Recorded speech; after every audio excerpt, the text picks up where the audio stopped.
This is a fan-generated show. If you would like to support us, please go to jamieglazov.com and also don't forget to subscribe to our YouTube channel. All your support is greatly appreciated. Good evening. Welcome to the Glazov Gang. On this special edition, sex wars, low testosterone, and the Islamization of the West. What an honor and privilege to have on the show this evening Roy Barzilai, the author of the Testosterone Hypothesis. Roy, welcome to the program. Oh, thank you. It's great to be with you. It's great to have you on the show. You've written a fascinating book. The subtitle of the book, by the way, is How Hormones Regulate the Life Cycles of Civilization. Now, Roy, you would argue, let's begin with this, that because hormones regulate the life cycles of civilization, because testosterone is decreasing in the West, we've got a problem, and it's interconnected with the threat of Sharia and jihad towards the West, correct? Yes, right. Actually, the Islam is a culture of submission, and testosterone is a hormone of dominance hormone. Right. So we are falling into submission. That's what's going on. Absolutely. Now, let's just start from the beginning here. Just introduce our viewers, hopefully in layman's terms, because some of this is complicated, that human cultures go through life cycles that are controlled and regulated by growth hormones, primarily testosterone. This is one of your main theses. Can you explain it? Yes, of course. Actually, if you study biology, sexual differentiation is regulated by hormones, the growth hormones, primarily the sex hormone testosterone. We are all born females in the default state, but in utero, testosterone release in the males leads to the rise of male characteristics, the traits, masculinity, also of the brain. And it has been established by neuroscience that men and women have different brain structures and different higher levels of dopamine and serotonin. Male are more dominant, take a more dominant posture than females. And what's happening now in the West, you see that male dominance is falling.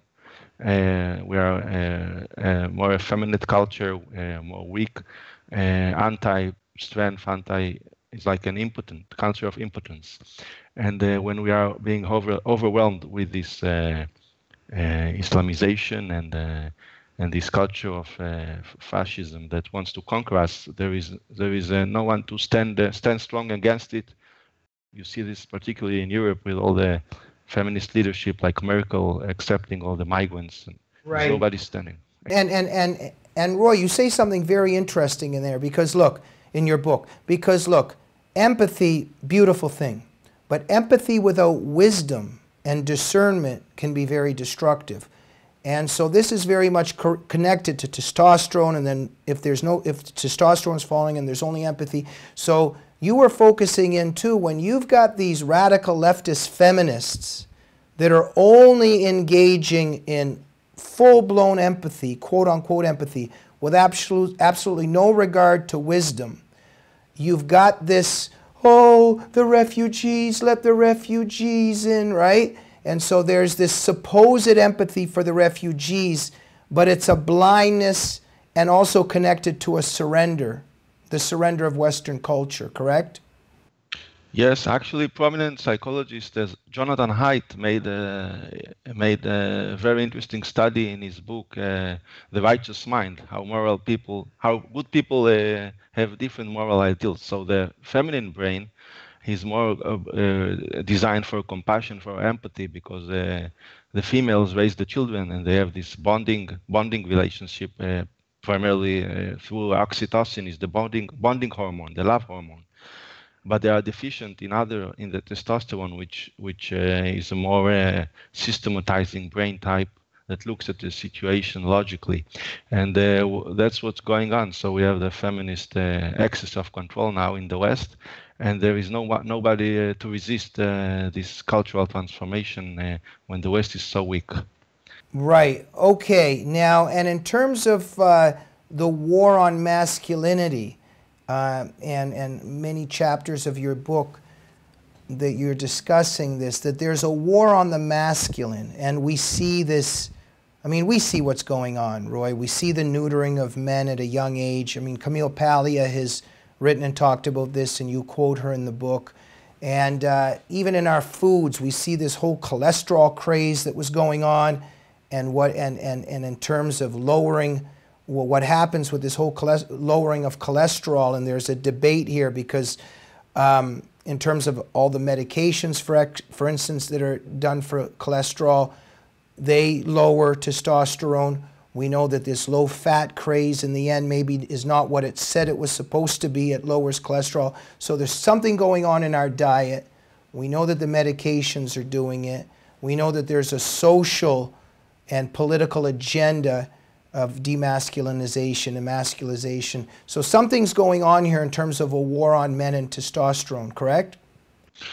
Right. Yes, we have to understand how the biology and neuroscience affects our psychology, even philosophy of life. Because when we have a low growth hormones, we become depressed, and now you see the culture in depression. People are turning more into drugs. You know, marijuana legalization is becoming widespread, and people are, you see a jump in antidepressants use like 400% over the last decade. Actually, this feminist culture is very depressed and very high in anxiety and tension, and the group conflict, we have the conflict between the right and the left is escalating, and this is very dangerous trend. Now there is also if you read the Bible, actually in Genesis 1, you see the first thing God has created is light. And if you study the hormone cycles, they are controlled by light, because the solar cycles, like you have the day and night cycle. In the day, testosterone rises in the morning and then it starts falling. And even on annual cycles of testosterone rising and falling. So I believe what's going on is there is a solar radiation is declining, and actually the academic establishment doesn't speak about that and how it affects our testosterone levels. So it happened in the 1930s. Solar radiation declined, and it led to the fall of testosterone, the rise of fascism and communism. It happened also in the 1970s with the feminist sexual revolution. It changes the entire culture, how we organize our family values. They may rise in decline accordingly, and even our political system, because we have when we have orientation for more male independence, masculine leadership, you get more increase in family values, in capitalism, individualism. All this culture now is changing because testosterone is declining. Right. Now, Roy, this show still tries to at least be slightly politically correct, or at least fair, because earlier a bit, perhaps, you know, to say that, you know, look, there's certain biology we know, and you use the word perhaps deficient in terms of women or something to do with logic. I think we can say, look, there's obviously many women who today, very logical in terms of being for Trump, and they understand what's going on. The producer of this show is one of them, and many women that I know. So we get that. I guess what we can say is, yes, that biologically, maybe one way to phrase it is that women can tend towards empathy, whereas the science or biology, you would say that because of testosterone and the masculine qualities, there's more tilting towards logic, and that, of course, that there's exceptions, correct? Yes, right. Actually, there are many women who have more masculinization and a more masculine brain than men. So it's not 100%, but it's the trend. Yeah. Right. Now, and so exactly. But when in terms of these radical feminist spheres, where there is complete only one devotion to empathy and no regard for protecting one's own culture and society, this is where the problems begin. But I would like to add this to it too, Roy. I see malice involved as well, because I've done my own research throughout the years. What's very interesting is a lot of these radical feminists have completely emasculated their men. But now that they've completely emasculated their men, still in their nature, somewhere they need, maybe without even realizing it, they need manhood and masculinity. And so now that they've emasculated their males, they're predisposed to bringing in the winning warrior tribes from an external society. Do you see this? Yes, I think what's happening is happened through history. If you see also ancient Israel, actually I think the United States is following a similar path because it used to be a more patriarchal society like ancient Israel, but you see the structure of independence is falling apart towards more big government paternalism. People are losing their drive for independence, for wanting to build up families, and this also you see in the millennial generation is more affected during puberty and adolescence by hormones, because then the hormones kick in puberty, and this generation is following like communist style Bernie Sanders leadership, which calls for government handouts and lack of personal responsibility. So I think it's very much connected to the growth hormones in decline affecting this generation. Right. Now just wait, but when I said there's malice involved, I wanted to add to that there's somewhere, especially what we see happening in Europe, we're actually seeing a phenomenon of these radical feminists who are bringing in these hyper-masculinized, also very abusive, many men from these Sharia cultures, and they actually end up having sexual affairs with them, and and all these things. But these tribes that are now coming in from these other cultures are destroying their own host society. So I guess my overall point is there's a certain betrayal happening in terms of the radical feminists in our culture that's connected to all this, correct? Correct, absolutely. When you have the alpha male, was the Western male was dominant, Western hegemony, West was dominant even on the world, the global stage. Now when the alpha male, the Western alpha male is falling apart, he's being replaced by the feminists with the radical jihadists who are taking over and conquering, raping the Western culture. Right, and Roy, it's just incredible. I've been studying this over the years, and after a while, you just see that there's an actual agenda going on. Everywhere you look, everything that you're writing about, it's happening with the food, it's happening in the schools, it's happening on TV, and you write in terms of Hollywood and media, just this war on men, this war on testosterone. And then on the feminine side, on the female side, you write about even what the birth control pills, even their consequences, because scientifically, biologically, you write about how they play with the hormones of women and in a damaging way, but it leads to, there's evidence to suggest that it leads to female attraction to feminine men, correct? Yes, right. There's been a few studies about that. When women drop off the pill, they prefer more masculine men. That's also a cause of feminization of the culture. So lots of very disturbing, frightening things happening. And the puzzle seems to be fitting here, Roy, because the more that testosterone is dropping, the more emasculization is happening, the further we are getting away from the Judeo-Christian civilization. And you write in your book that this is absolutely no coincidence, because you write that God the Father was the ultimate patriarch in the Judeo-Christian tradition. He takes care of his children. And so a lot of the Hebrew scriptures, the Hebrew scriptures are actually compatible with and inspire a peak testosterone era, correct? Yes. What I think, if you look at world history, there are only two periods we see when we have this ideal of independence, liberty, that you have in the Exodus, in the story of Exodus in the Hebrew Bible, when the nation of Israel escapes from Egypt, from bondage in Egypt, and become an independent nation in Israel. And you have this ideal again in the period of the Enlightenment. They're also called the Age of Reason, with the founding fathers of the United States. George Washington, they founded the ideal on the basis of the Bible and the Declaration of Independence, the ideal of we are created in the image of God with the natural rights to life, liberty, and pursuit of happiness. So these are periods of peak testosterone philosophy, I believe. So Roy, before we go, I wish we had more time. We've basically got two competing value systems that you write about. There's a patriarchal kind of individualistic culture which elevates family values, the Judeo-Christian tradition, personal responsibility, independence, and all of that is interconnected with a kind of competitive masculine vision.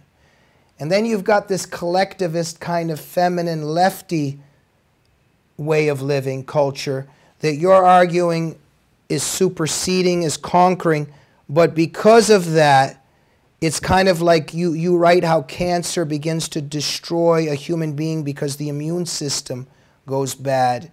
And that is precisely why now the totalitarian threats to our civilization are so successful.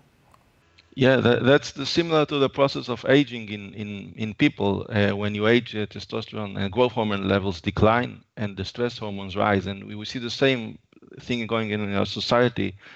The testosterone declines, causing the transgender movement, loss of gender differentiation, homosexuality, the fall of family values, fall of masculinity, and the stress levels are rising. We see wars erupting, culture wars in the academia. There is a war on truth, war on science now going on. So it affects entire culture.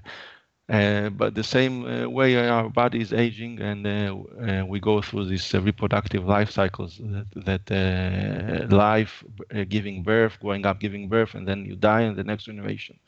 So there's similar processes, biological processes here. So thank you, Roy. So let's just conclude briefly one more time so our audience gets it and perhaps I get it as well. There's a testosterone collapse. And there's a fall of the Western male, of his dominance, of Western hegemony. And I know a lot of people that are just ecstatic about this. Look, I watch lots of movies and TV. Roy, I'm sure you do as well. The male is ridiculed in almost every movie now. Like, I watch movies, the men are bumping into each other, they're klutzes, they don't know what's going on. There's an agenda behind this. And you write, not just in your book, but in a few of your articles and where you write, that now, because the West has become effeminate, weak, and impotent, Islam is standing at the gate. Yeah, it's actually, you see similar, the Islam is coming from the similar places where the Assyrians and Babylonians came from, which to conquer the ancient Israel. History actually is amazingly how it repeats in hormonal cycles. When ancient Israel became weak, it split apart, and now between the kingdom of Judea and the northern kingdom in Israel, and you see the same kind of split occurring now in the West, in the United States, between the Judeo-Christian Bible Republican tradition and the Democrats, the feminists, and we are in danger of splitting apart, which will make it much easier for the Islamic barbarians' invasion to conquer us. So that's the real risk. We're repeating history here. Right. Powerful, scary stuff. Roy, perhaps I spoke too much during this interview, so before we go, I don't even want to ask a question. Let's finish with this. Perhaps, why did you write this book? And before we go, what would you say to our audience is the most important thing to think about right now? Well, I wrote this book. I wanted to understand the forces of history, what's going on in the economic sphere. I see we are heading into a huge economic disaster, but also socially, it's becoming terrible. The falling of the family structure is very dangerous for our society, because the children pay the price, and that's bad, the next generation. And what my message is that we should integrate again, like in the period of the Enlightenment, the religion and science, because if you see like great scientist and philosopher like Isaac Newton, the father of modern science, he had a biblical worldview, and what's going on now in the academy with the with the feminist and anti-biblical culture. There is a lack of understanding of our moral values, and even science in the postmodernist attack against the foundations of science. So we have to study our roots, where we came from, how we founded the modern world, scientific revolution, and also our Judeo-Christian values and philosophy, and bring them together again. Fascinating stuff. It's always an honor to have such an intelligent fellow on the show, Roy Barzilai. What an honor and privilege to speak with you and to read your book. Thank you for writing it. Thank you for having me. It was a pleasure. Roy, I hope you'll come back and keep informing us of what's going on. Thank you for coming on the show. Thank you again. Thank you. By the way, before we go, it's very, very early in Israel right now. Am I correct? Yes, early morning, 7 o'clock. Yeah, and it's 9 o'clock here, 10-hour difference. Thanks for getting up if you get to sleep late. Thank you, Roy. Ladies and gentlemen, his name is Roy Barzilai. The name of the book is The Testosterone Hypothesis. Make sure you get it. And also, please remember, we're a fan-generated program. You're not going to see interviews like this on CNN, MSNBC. They're not going to be talking about this stuff and about a lot of other things, what we do. So if you support us and like what we do, go to jamieglazov.com to support the show, and make sure you're subscribed to the YouTube channel of the Glazov Gang. Good night.